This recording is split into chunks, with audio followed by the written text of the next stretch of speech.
அன்பான தோழர்களே, உலகத்துல நமக்கு பேர் இருக்கு.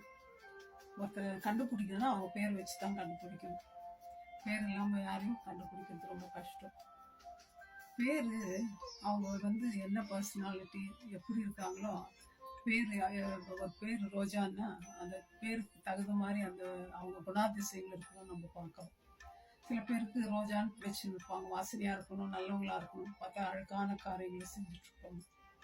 ஆனா வேதத்துல இயேசு கிறிஸ்துக்கு அநேக பெயர்கள் உண்டு.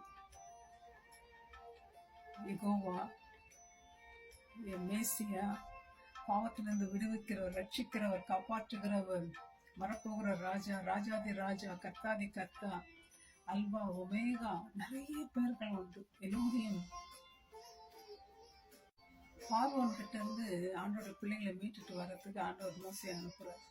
அனுப்பும்போது மோசை கேட்கிற, ஆண்டவரே உன் பேரு என்னன்னு நான் என்ன சொல்லட்டும், யார் உன்னை அனுப்புறதுன்னா ஆண்டவர் சொல்றாரு, நான் இருக்கிறவராக இருக்கிறேன். அவருடைய ராஜ்யத்துக்கு முடிவில்லை. அவர் நேற்று ஒரு மாதிரி இருந்தார், இன்னைக்கு ஒரு மாதிரி இருந்தாரு கிடையாது. நேற்றும் இன்றும் என்றும் மாறாதவர். அவர் தன்னை மாத்திக்கின்றே கிடையாது. அவருடைய பர்சனாலிட்டிக்கு ஏற்ற மாதிரியான பேர் அவர். அந்த மாதிரி யாரும் கிடையாது. நம்ம எல்லாம் நம்ம அப்பாவுடைய உயிரணுக்கள் மூலமா நம்ம பிறப்போம். அந்த உயிரணுக்கள்ல அவங்களுடைய கேரக்டர் எப்படின்னு அந்த மாதிரி தான் நம்ம இருக்கோம். ஆனா இயேசு கிறிஸ்துக்கு எந்த டிஎன்ஏவும் டிரான்ஸ்ஃபர் ஆகலைங்க. எந்த உயிரணுக்களுக்கும் அவர் போல. அவர் மூலத்தான் எல்லா பவரும் இந்த உலகத்துக்கு வந்துருக்கு. நம்ம எல்லாம் சார்ஜ் ஏதாவது எனர்ஜி கம்மியாச்சுன்னா எல்லாம் சாப்பிட்டுக்கிறோம், கொஞ்சம் தேத்திக்கிறோம் உடம்பு. பேட்டரி மொபைல் கூட பேட்டரி போயிடுச்சுன்னா ரீசார்ஜ் பண்ணணும். ஆனால் ஆண்டவருக்கு அது மாதிரி ரீசார்ஜ் இல்லைங்க. எல்லா பவருக்கும் அவர் தான் உரிமையாளர். ஆண்டவர் சொல்றாரு, ஐயம் நான் நானாகவே இருக்கிறேன். என்னிடத்துல வருகிறவனை நான் புறம்பி தள்ளுகிறது இல்லை. யார் யார் அவர்கிட்ட போறோமோ அவங்க ஒருத்தரையும் அவர் தள்ளுறது இல்லைங்க. அது மாத்திரம் இல்ல, அவர் சொல்றாரு, வருத்தப்பட்டு பாரம் சுமக்கிறவர்களை நீங்க எல்லாரும் இடத்துல வாருங்க, நான் உங்களுக்கு இணைப்பார்கள் தர. நான் நான் நான் நானாகவே இருக்கிறேன், எனக்கு பின்பற்றி வாங்க, நான் உங்களுக்கு மனுஷர்களை பிடிக்கிறவரா மாத்துவேன்னு சொல்றேன்.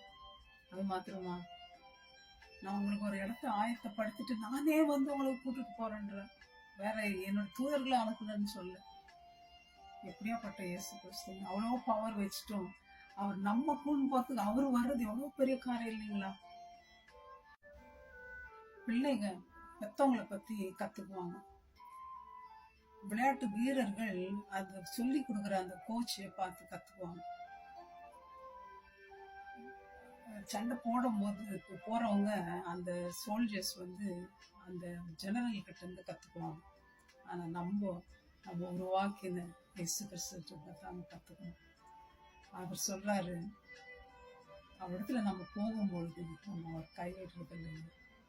ஸோ அந்த இயேசு கிறிஸ்து ப்ராமிஸ் பண்ணியிருக்காரு. நம்மலாம் ப்ராமிஸ் எத்தனையோ ப்ராமிஸ் கொடுக்குறோம். சில பேர் எத்தனையோ பேர் பிரேக் பண்ணிட்டு இருக்கிறாங்க. நான் உனக்கு இது செய்யறோம்பா அது செய்யறோம்பா. அந்த மாதிரி இல்லைங்க இயேசு கிறிஸ்து. அந்த இயேசு கிறிஸ்துவை நாம் அணுகுவோம், வெற்றி பெறுவோம், அவர் ஆசீர்வாதங்களை பெற்றுக்கொள்வோம். இயேசு கிறிஸ்து, I am that I am. May God bless you, my friends. Thank you. Bye-bye.